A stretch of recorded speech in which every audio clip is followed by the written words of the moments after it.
ბრუნდებით ახლა საპროტესტო აქციას და ნატუკა ლომაძეს, რომელიც ჩაგვერთვება რუსთაველის გამზირიდან პირდაპირ ეთერში. ნატუკა, ხედავდი, რომ მარში შეჩერდა საახალწლო სოფელთან ცოტა ხნით, რა ხდება ახლა, მოგვიყევი უფრო მეტი.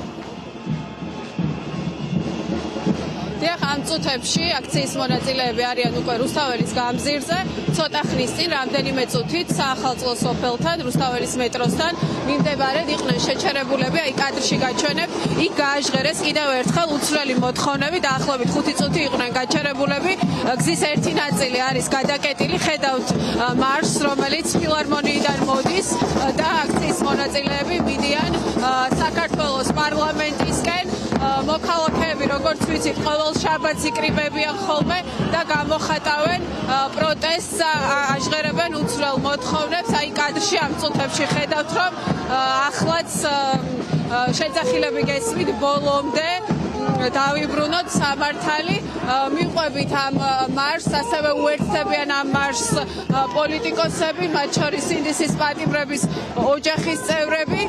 ვიდრე დაიწყებოდა საპროტესტო აქცია, მანამდე აქ იყვნენ მოსულები, პოლიციის მაღალჩინოსნები, რომლებსაც უთხრეს და გააფრთხილეს იმის შესახებ აქციის მონაწილეებმა, რომ შესაძლოა საჭირო გახდეს გზის გადაკეტვაც, იმიტომ რომ საკმაოდ ბევრი მოქალაქე არის ქუჩაში გამოსული. როგორც გითხარით, სინდისის პატიმრების ოჯახის წევრებიც არიან ამ აქციაზე, რომლებსაც გავესაუბრებით, შევეცდებით, მოგესალმებით.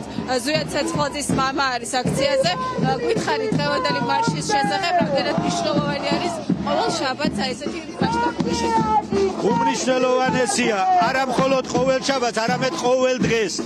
ჩვენ ვიდრე ამ ქვეყანაში რეალური ცვლილებები არ მოვა, არასოდეს სახლებში არ შევალთ. ეს უნდა იცოდეს მთელმა ქვეყანამ და მთელმა მსოფლიომ.